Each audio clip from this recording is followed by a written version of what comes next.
me get this straight. Put the lime in the coconut to drink. So, Dr. Tammy, why call it the Naked Doctor? Well, it's the naked truth about health, wellness, and lifestyle, but it's also fun not to wear clothes in the studio. Hi, welcome back this week to the Naked Doctor. This is Dr. Tammy. And this is Cryssie. We've had a little bit of a break for a couple of weeks. Yeah. I've been in Europe, had a little crazy time. I've in only Paris. been in Europe. What'd you do, Cryssie? I took a lot of naps. What'd you do, Dr. Tammy? I just went to Europe. Oh, yeah, it was a little crazy. It's so awesome. I'm jealous. I can be openly jealous of your trip to Europe. I can own that. Well, I did. I put the Eiffel Tower on my vision board last year, so it had to happen. Absolutely. So Absolutely. I'm not going to, apologize. No, because, then there's I no did it reason and to. made it Look at you happen. go. I'm proud of you for making that happen. Woo-hoo. What did you create for yourself this last few weeks? A big pot of chili. Hey, if that's on your vision board, that's great. You know what? I feel like it's hibernation time. It is. I have moved into the fall, and it's like I just want to consume and get under a quilt. That's Hot soup. not in a bad chili. way. It just feels really good to have a warm belly full of soup and be under a quilt. Yes. It's awesome. I don't do cold too well. Nope. I am very excited. We have a wonderful guest today. It's Dr. Rostenberg. I've been following him for some time now, and just kind of in my YouTube searches and educational searches and things, trying to understand things. And this guy is just revolutionary, and he is just kind of flipping science and biohacking on its head. Sweet. And my husband kind of endearingly calls him my science crush because he's really smart and he really understands this stuff. Yes. And so I just kind of got a little obsessed with watching his information. So Yeah. I totally recommend anybody who's out there, searching and hasn't been feeling well to look him up. He's a chiropractor, but he's a functional medicine expert, and he's done a lot of research in something called methylation. A lot of what he does is working with supplements and things to help people understand methylation. So he's going to talk a little bit more about that, what that is. Yeah. But one of the interesting things is that when I first got out of school, I moved back home to this little town in Bull Shoals, Arkansas, and I was seeing the population there was probably, less than 2,000 people. So I got a little bored, doing just regular family practice. So really got into what I called investigational medicine, looking for the zebras or the crazy stuff going on with people. And I kind of got this reputation. So people would come and let me diagnose them from all over the place. I mean, I had people from all over the U.S. come in. And I had this lady one time, she came in and she had 13 miscarriages. She'd had a baby born, and it died at 3 months with a heart defect, a hypoplastic heart. And everyone in her family had died from heart disease, heart attacks in their early 40s and 50s. And she had had chronic disease. She'd had all these different illnesses, autoimmune disease, all this crazy stuff. And so I started doing my research, and I came up with this thing called Mthfr, which is an abbreviation for methyltetrahydrofolate reductase, which is a really long term, which sounds like really smart, and I'm patting myself on the back going, wow, I found this genetic defect in this lady. And the fix for it was really actually pretty easy. At the time, what I thought was just taking methylfolate, which is a form of folate, not folic acid. It's completely different. We're going to talk about that with Dr. Rostenberg. Right. So, here I'm patting myself on the back, and, the disease site says it's a rare genetic condition. Well, it turns out it's not rare at all. And over the past probably 10 to 15 years, now they're saying that about 70% of the population has one of these gene defects. What? So we're all walking around with the potential for one or more copies or SNPs in this gene defect, and it's causing huge amounts of autoimmune disease and heart disease and cancer and autism and all these different issues. And so the fix is relatively easy, but you have to understand a little bit of the science behind it. And so as I tested people over the years, more and more people had these copies of this gene defect, and I'm like, this is not rare at all. So I'm glad to see that it's, actually being recognized as not rare anymore. Right. And it's very common. So this show today is with Dr. Rostenberg really going to be about what you need to know about MTHFR and what you can do about it. And it really can make an impact with health. So I'm very excited to have him on. This is groundbreaking share stuff. this. So anyway, we're going to take a little break real quick, and we're going to come right back and bring Dr. Rostenberg in. Awesome.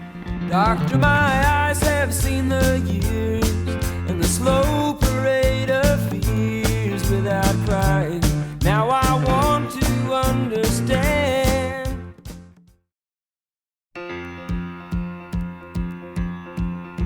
Welcome Welcome back to The Naked Doctor. This is Dr. Tammy. And this is Cryssie. And we have Dr. Rostenberg on the line today. He is the director of Red Mountain Natural Medicine in Boise, Idaho. And his website is beyondmthfr.com. And I was just kind of in our open a little bit talking about what a big fan I am of his work and how he has brought this MTHFR thing to light. And Yes. it's just so important to know about this. So good morning, Dr. Rostenberg. Good morning. Good morning, Dr. Tammy and Cryssie. Thanks for having me on your show. Thanks so much for coming on and talking about this stuff. Can you tell us just a little bit about yourself and what got you interested in MTHFR and what functional medicine really is about for you? Great question, sure. To me, functional medicine, fills in that gap between that magical line between health and disease. We don't develop an illness the second we go into the doctor's office and do a blood test and get the result back. That's not when the illness started, but that's how our society treats disease. And, we really have a disease care system, not a health care system, because as many of your audience members know, there's so much more money in treating problems rather than solving them or preventing them. But that doesn't really resonate with me, and it doesn't resonate with a lot of us out there, trying to make the world a better place. So I'm using functional medicine and, researching MTHFR and methylation as a way to kind of save people from the medical matrix, you might say. And that's actually, that quote, I've actually borrowed that from my mentor who first introduced me to chiropractic care and holistic healing, and he's semi-retired. He still practices in Fayetteville. His name is Dr. Alan Roberts. Very interesting man and a genius in his own right. So if anybody in your audience has a chance to go and I've actually heard of him. His son is a lawyer in town too. That's a really super nice guy. That's right. That's Ben Roberts is one of my good buddies. Oh, how good. We go way back. But yeah, so I want to save people from the medical matrix. We do a terrible job in this country of supporting and creating health. And this is our loved ones. These are people, these are our children, these are our parents, these are our friends.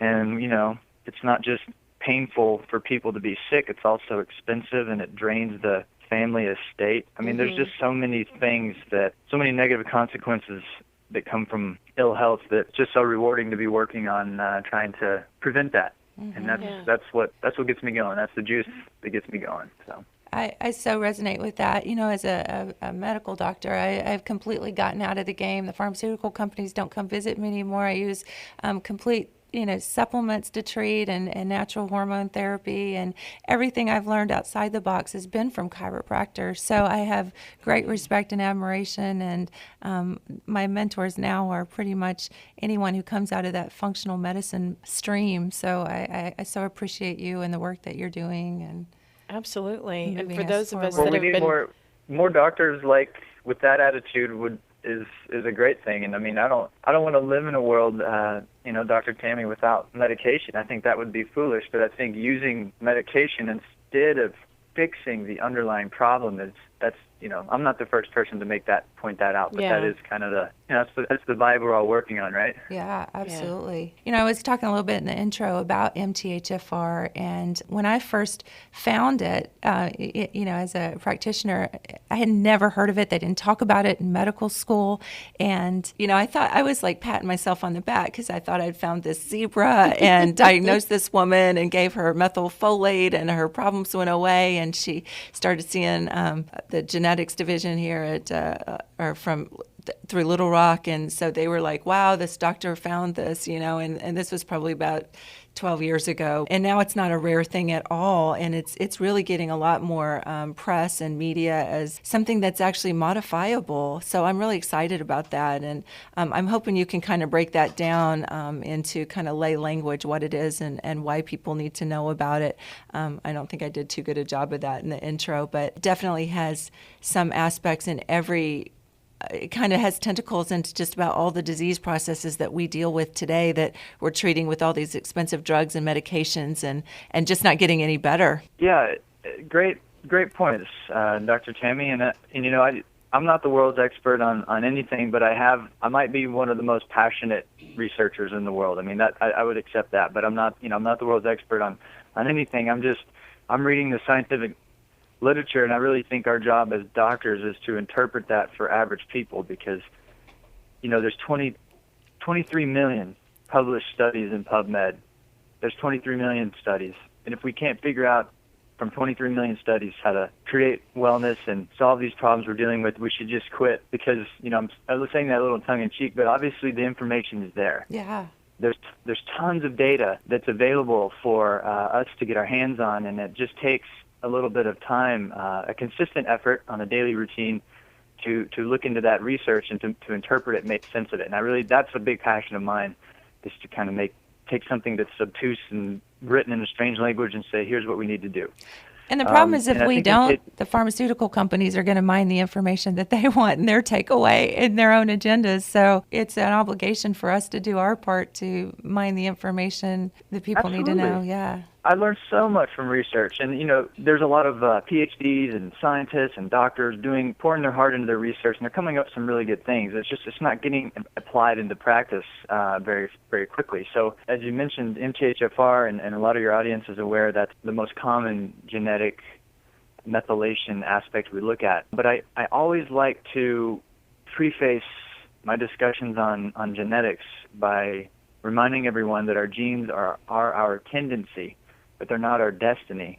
We have to look at it through that lens and say, people get sick. They have divorce. They have, major life crises. They move into a house with mold. They, have exposures to toxins in the workplace, and it triggers an autoimmune disease. They get in a major motor vehicle accident, and they, change the function of their spine, their spinal cord, or their neck. I mean, these things happen to people, and then they get sick, and they go through this chronic health journey, and then they test their genes. They go, see, I'm sick because of my genes. Mm-hmm. I say, well, Or use it as an excuse to not take care of themselves or do. But that was the information that was planted in the collective psyche a long time ago.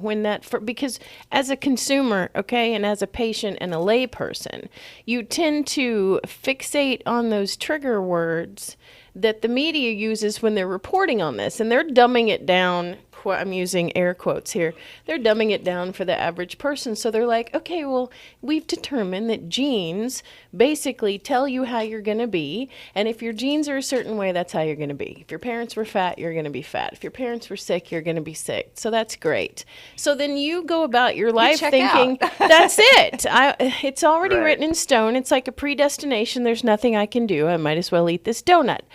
And then it does take people like yourself, which I have to commend you as a patient and as a consumer, that there are those that are, and it didn't dawn on me that there was that much information available. To me, what we see and what the pharmaceutical companies say and what my doctor's telling me to my face is the limits of what modern medicine has to offer you. Here's a pill. Like, that's the way I've seen it. So when you say, look, there's 29 million different, that blows my mind. And I have to just say, as a patient, that I'm commending you that you're taking the effort and taking the time to push this envelope for us, and then putting the information out there to combat the, predetermined idea of what we have, although we know it's wrong.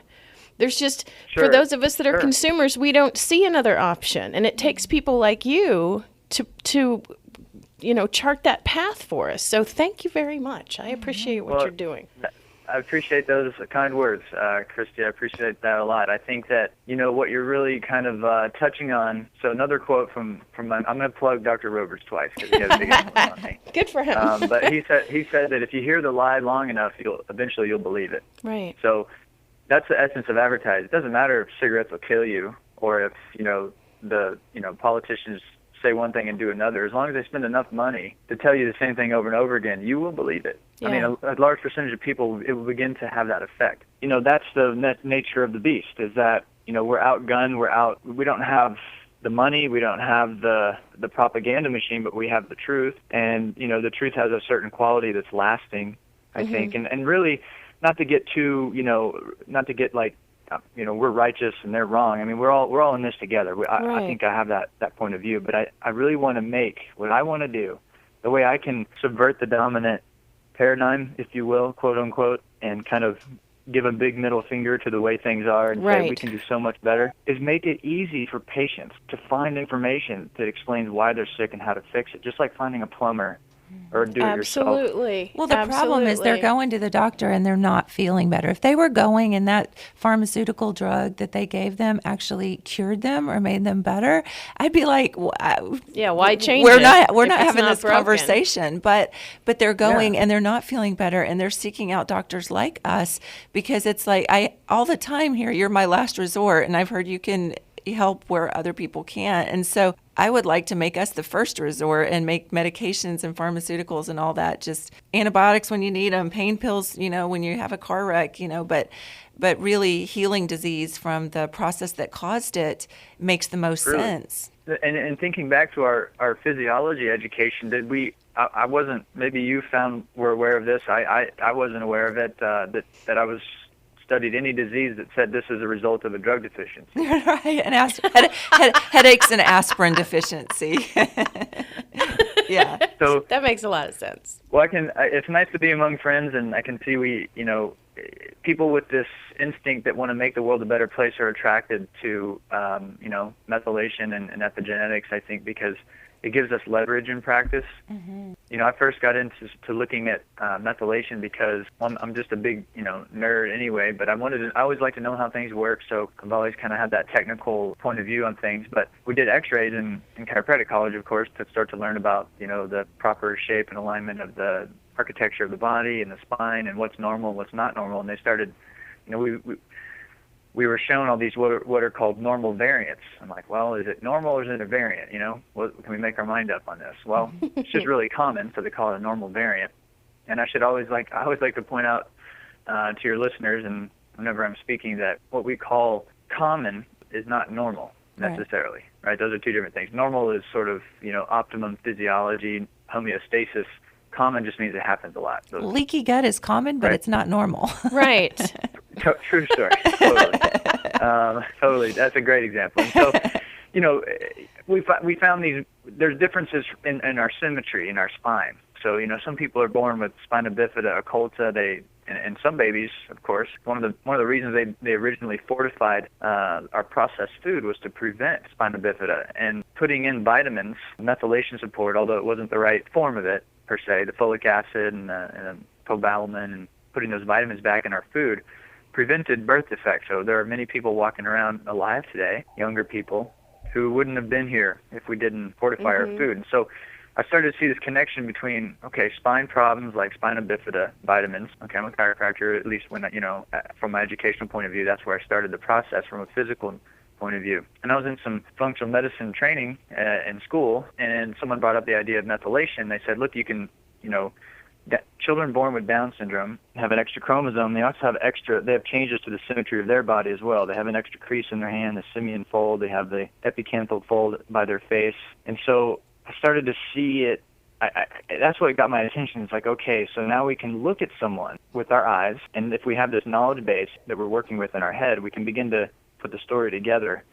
And so you can see methylation problems on X-rays. You can see that when the baby was conceived and grows inside the mom, that if there wasn't enough methylation support, the vitamin nutrient content in that environment wasn't just perfect or what it needed to be, then you're going to see changes to the spine. You'll see some bones that didn't form correctly. You might see, as I mentioned earlier, the spina bifida occulta. So that was really what I was like, wow, we can look at people physically and see biochemical problems on the outside. That's really cool. What else is there to this?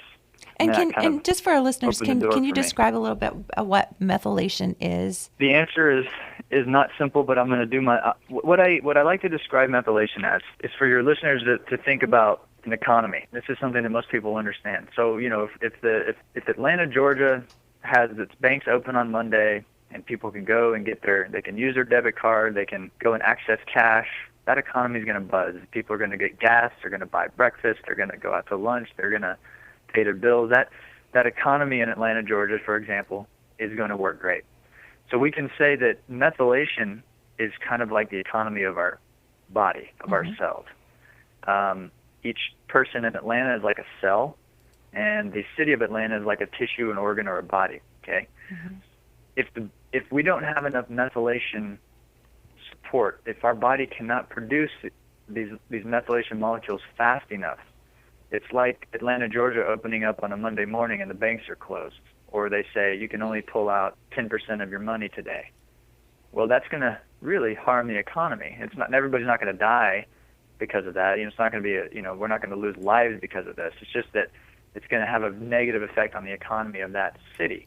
And then we apply that to our body. We say, okay, if we don't have enough vitamins, and these certain vitamins, B12, folates, choline, trimethylglycine, not to get too technical, but these vitamins are like our currency. They're like our U.S. dollar that our body spends to get things done. And when things are flowing well, we can repair our tissues quickly. We can respond to the cold or the flu that our kids or family members bring home. We can detoxify the mercury that we got exposed to, or the petrochemical from someone's linoleum floor, some construction project that we're around, et cetera, et cetera. So I kind of like that metaphor, so that that's what methylation is. It's our nutritional economy, and Yeah.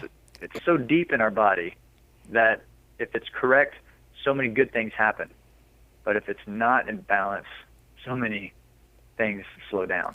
One of the things that I tell my patients when I'm trying to kind of explain that too, I like that economy thing, is I tell them that part of methylation is like bagging the trash. Like if you put your trash out on the curb, and I might have actually got this from you from watching one of your things, but bagging the trash, if you put it out there, you have to have those methyl groups to like tag estrogens or tagging toxins and things like that, so that the trash man basically recognizes that and clears it, that the liver can actually clear that and get rid of it. Is that kind of along the lines of what methylation does as well? Absolutely. I mean, it's you're exactly right, Dr. Tammy. I mean, it's a detoxification system. It's an antioxidant system. It's growth and repair, and also neurotransmitters. So we just described mental health, chronic disease, environmental toxicity, environmental illness, fibromyalgia, autism, insomnia. I mean, the list is enormous. Mm-hmm. This is how it's so wonderful to get these pathways balanced, because you get just massive effects across the board. One of the issues that comes up is that so many people think, well, because the government decided when they saw this cases of spina bifida, and that's really near and dear to my heart. My stepdaughter's in the hospital right now. She's probably looking at a shunt revision. She's got spina bifida. So I totally get that. It's not just kind of one of those things like, oh, that happens. This is like real to me. So, and my son has autism. So these are really big issues for me, and so I think they are for a lot of people as well. But the government decided to start putting all that folic acid in the food supply, and for those who can't process that folic acid, that's a problem too, because it's accumulating as homocysteine and causing more cardiovascular events and stuff like that. So part of the problem is kind of half knowledge and kind of jumping in trying to fix an issue and then sometimes making it worse. Do you think that's been a bit of an issue as well? I think there is something absolutely to the idea that too much folic acid becomes a toxin to these individuals. So I was on board completely with the idea that folic acid was synthetic. I was like, we made it, we invented it in the lab. But then I started to think, well, why would we have the ability to use it in our body if it's only been around and we've only been exposed to it since 1946? So there's a little nuance to the story that we've always had some chemically identical folic acid in our body. Some of our gut bacteria poop it out. But that's different than fortifying food and then having people eat people eat in our culture, as you know, a lot of carbohydrate-rich diets still, and so they get a lot of that fortified folic acid, and it's in supplements. And so I do agree that for people with methylation issues, folic acid should be avoided in food and supplements. That doesn't mean that they'll still have some folic acid being exposed to them from their gut, but that's a smaller amount. And so that's kind of a wrinkle to the story, Right, Yeah, right. Yeah, and so the process of people actually, because I do recommend, other than if you've got some other defects like the COMT and some things that a little more complicated, but I do recommend people take methylfolate if they've got methylation issues, but there's just not a whole lot of resources of places for people to actually get methylfolate, so that's a little bit limiting. Have you experienced that, or what do you do with your patients when you're having them get methylfolate? So there are a few, there's a handful of companies that are really top-notch, high-quality companies. I don't make my own supplements. I'm a physician. I'm a clinician. I like to go to work and see patients and meet them and hear their story and work on helping them transform their life. That's the major reward.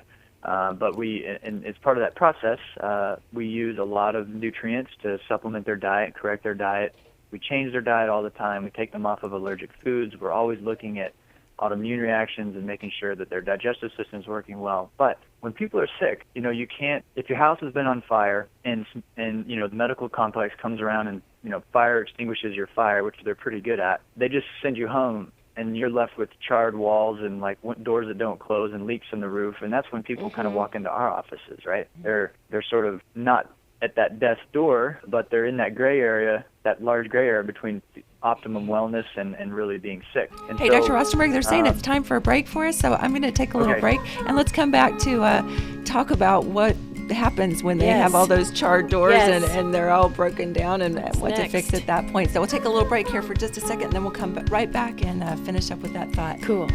Oh, I wish I was a doctor who could heal your broken heart, analyze each bruise and hear your story from the start, and stitch up. Ooh, ooh, ooh, ooh. Hi, welcome back to The Naked Doctor. This is Dr. Tammy. And this is Cryssie. And we are here with the famous Dr. Andrew Rostenberg talking about Mthfr today. So when we so rudely interrupted him to go for break, he was talking about what happens when the damage has been done and then people the fire's been put out, and now they're like, oh God, how do I rebuild this? How do I keep this from happening again? So there they are. It's interesting that you look at other professions. So I'd like to use examples that we can wrap our heads around. When we talk about the body, it's invisible, it's so small we can't see with our eyes. You really have to use your mind's eye, your imagination, and not everybody has the educational background to conceptualize this stuff. But if we talk about houses, everybody, we obviously, we know what that is. Right. So why is it that in a house, when it's on fire, you call the fire department, and they put the fire out, and then you have this burnt structure? I mean, it's not falling down anymore. It's not on fire anymore, but, some of it's damp and it might get moldy and some of it's all charred and it needs to be repaired. And we understand instinctively, I'm going to call contractors. I know I'm going to go to you can see the process of how you fix it. What we need to do as doctors is get people to see the same process with their body. And we're living in a society where, all we're saying is that all we need is a fire department. We don't need architects. We don't need carpenters. We don't need designers. All we do is put fires out. Well, that's why we're living in a society where everybody's walking around all burnt.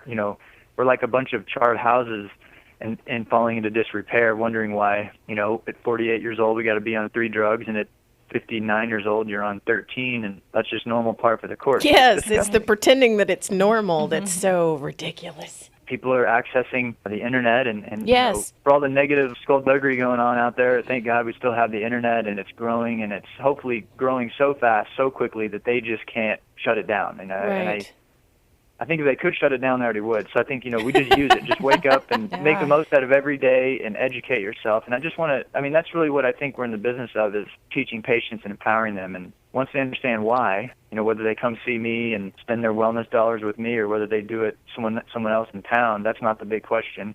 The big question is that, are they getting better? And that's what's most important, because at the end of the day, that's how you change the world. Is once you lose your ignorance, you never get it back. That's another one of my No, love that's it. true. Once you've peeked behind that curtain, there's certain things you cannot unsee. Well, let's talk about testing. Let's talk about testing just a little bit, because a lot of people are like, well, I wonder if this affects me. I've got estrogen dominance, I've got endometriosis, I've got PCOS, I've got gallbladder problems. Maybe this is me, maybe this is not. When I first started testing people for this, of course, I was like this little academic nerd going after this with, all balls and just like, this is so cool.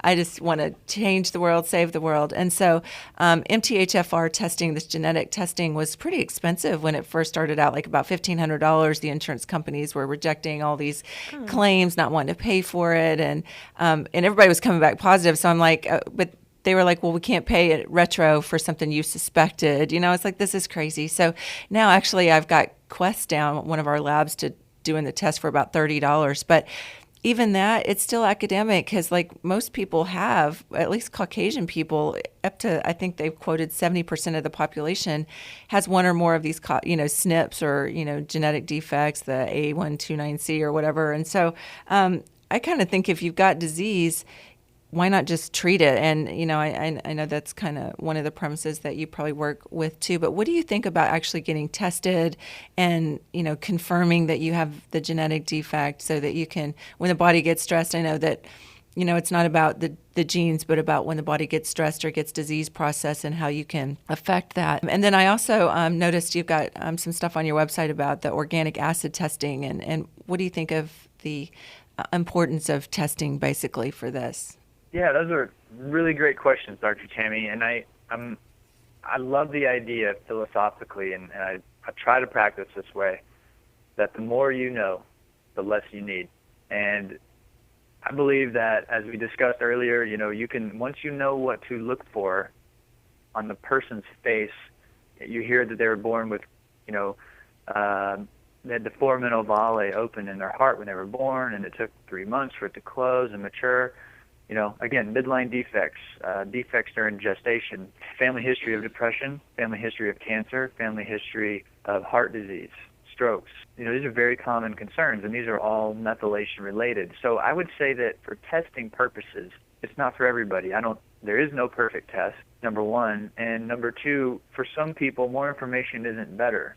And I've had many patients, as I'm sure you have, who get their genetic report and then they read online all the gobbledygook, because one of the problems with the internet with all the information is that there's tons of information, there's no wisdom. Nobody tells you what it means. They just on and on and on describing stuff. So it can kind of freak some people out. So to me, it's really a case-by-case basis. I by no means say, I suspect you have a methylation problem. You must do your saliva test through 23andMe and do this.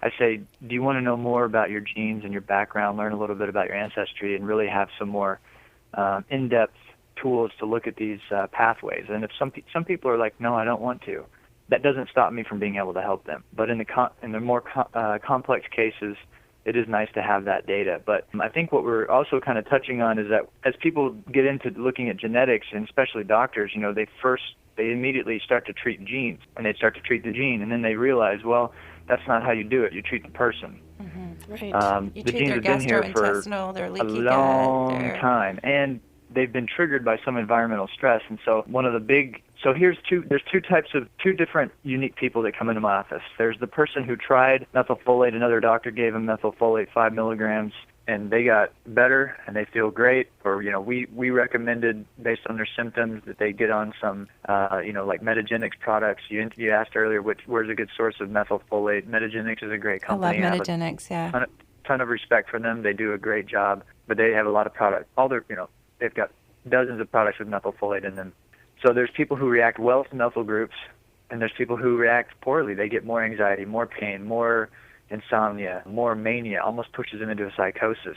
Yet they have the genes that suggest that they need high doses of methylfolate. So what is going on?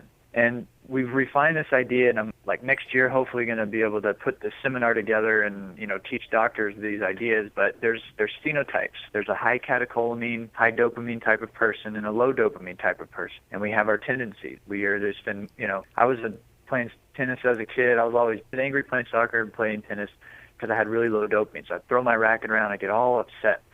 I didn't know for years that I was just suffering from low dopamine. It makes you angry, whereas other people tend to have high anxiety. And so, without getting too far off topic into those areas, the organic acid test is my favorite test for functional medicine, without a doubt, because with our library of methylation research, we can look at the Great Plains organic acid test is the best because they just do a better job with the test. They give you oxalate levels. It's a better test. And you can see that if there's a gut infection, if there's too much candida in the gut, too much fungus, too much good bacteria, or too much bad bacteria. Too much is too much. And those chemicals that's released by the microorganisms, by the bugs, they're leaking into our body, and they're slowing down our genetic pathways even more. So before we start, in my office, the way I'm working with patients right now, we don't go chasing optimizing genetic pathways until we have assurances that the gut isn't a problem. Because I've learned the hard way that giving people high doses and focused, therapeutic levels of nutrients, if they have some kind of gut imbalance, they're not digesting it well, or there's an infection, we feed the infection at the same time that we feed their body. You know what I mean? Yeah. And so this is for your patients, just to kind of, and your audience members, if you're like, man, I took methylfolate and I felt worse, I got anxiety, I got insomnia, I got chronic pain, it flared me up. It just means that you're over the methylation support from 30,000 foot big picture view. You do need it, but there's something in the way and it's probably a gut issue that needs to be ruled out first. And so that's kind of the long answer to your short question, but that's why the organic acid test is such a wonderful test. It's a urine test. It's easy to collect. Kids can do it. It takes a week to get it back. There's 75 markers, and it's great. Part of the issue is, at that point, you have to have somebody who really knows what they're doing to interpret that and Yes. work with you. And from a functional medicine standpoint, that's one of the big things that I push with my patients is looking at all the aspects of the body. So the intestinal tract, leaky gut, looking at their hormone levels, looking at those markers. And, there's some other genetic markers like the COMT and those kinds of things that for those more complicated patients that, like you say, that other half that take the methylfolate and don't get better, it gets a little bit more tricky. But I think rather than overwhelm people, what we want to say is to those, those other half of people who didn't get better or who are maybe, on the fence about haven't even, looked at methylation issues and things like that, that there is hope and that there are those of us out there looking at these kinds of things and Yes. just keep Now, on the path until you I'm find gonna someone to say, help as you. someone myself, and I feel like I can educate myself, I try to make changes in a positive direction, understanding with conversations that Tammy and I have had that for me personally, it starts with healing up the gut. And so I have been making choices and trying supplements and giving it real trial and error and giving my body time to heal while focusing on the image in my mind that my natural state should be health. If I give my body what I need, it can move back towards its natural state, which should be a healthy balance. So for those of us that really, we hear all of that and go, wow, that's a lot. And I'm not even sure if I could find someone around here that would be willing to listen to me or give me that test. Just doing the research and making some changes in a positive direction and trying to rebuild that foundation for yourself is a start. So important. Absolutely. Doctors don't get people better. People get themselves better. Doctors. Yeah. Sometimes they get Tammy better in and spite of the myself. doctor. Absolutely. The body is a genius. The body never, ever, ever makes mistakes. Doesn't matter if you have cancer. Doesn't matter if you have heart disease. I can guarantee you that body is making the absolute best decision to prolong its life given the situation it has. So if we change the situation and lighten load and support it, like Christy's saying, help the digestive, do the simple stuff that stops creating extra burden for your body, then your body has more energy to be a genius to help you feel better. Right. Nobody's body ever makes begins to mistakes. clear that fog, because when you are in that cycle of constant illness, it's like being in a fog and it's hard for you to find your way in the fog. So if you can clear it just a little, it helps you feel like, you know what, there's a light at the end of this tunnel. I can do this. This can work. Yeah, so awesome. Well, Dr. Rostenberg, they're saying it's time to wrap this up. Thank That you went by so fast. I know. There's so much more. I just want to, so many other things on our outline that we were going to talk about today. So I really hope that you'll come back very soon, maybe Yes, even in the next please. couple of weeks. I know with the holidays, it's going to be hard, but so much more to talk about. Dr. Rostenberg, how can they work with you? I know that you're a ways away, but your website is redmountainclinic.com. Okay. And then my research, my true public service, I guess, the thing that I'm just being a super big nerd on, the methylation stuff, I'm trying to educate around that. That's beyondmthfr.com. But really, I would just say to your audience, if what I've said today has resonated with you and you have questions, reach out. We work with people literally on Skype all over the world. Oh, good. It's not the same as coming into a doctor's office and seeing someone in person, but we do get really good results. We're able to at least help you, and we help a lot of people over the phone. So, the internet's great. Don't let physical distance stop you from Right. reaching out if you have questions or would like me to help you with your methylation or look at your, just kind of help you get a handle on why your body's doing what it's doing. Because if we can educate you on why, then you're set. Once you know the why, it's obvious what we do from there. So that's kind of how I work with people. I have those two websites. There's an online store that I have, and I'm working on writing a book next year. And as I mentioned, I hopefully, God willing, I'll be doing some seminars for doctors next year. So there'll be more, we'll just continue the learning, and I learn from patients. I should also say, too, that practically everything I know, I've learned from patients. When patients ask a question that I don't know the answer to, I'm like, man, I need to figure that out. And then there we go. So we need to keep asking the questions. Absolutely. So cool to talk to you. Thank you so so much. Thank you. Everyone have a blessed week, and we'll Yes. see you back here next week Be on good The to Naked Doctor. yourselves. Yes. Bye-bye. Take care. Bye-bye. They cooking, she called the doctor, woke him up and said, "Doctor, ain't there nothing I can take?" I said, "Doctor, to relieve his bellyache." I said, "Doctor,